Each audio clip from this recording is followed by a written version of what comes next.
आज प्रधानमंत्री गंजाम गस्त ब्रह्मपुर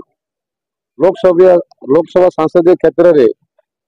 जनसाधारण उद्बोधन समस्त ओडिशावासी को उत्साहित कर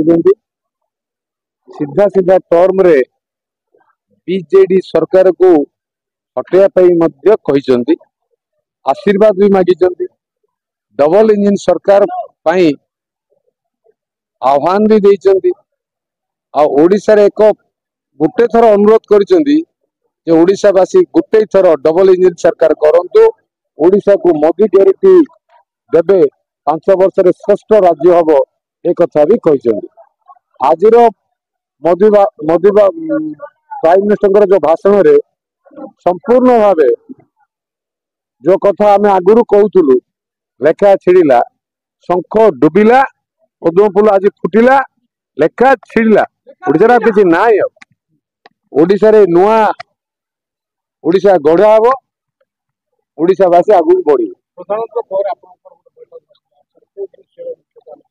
गुप्त कथा कहीं कहूने पदा कौन बस कथा सब कथा पदार कह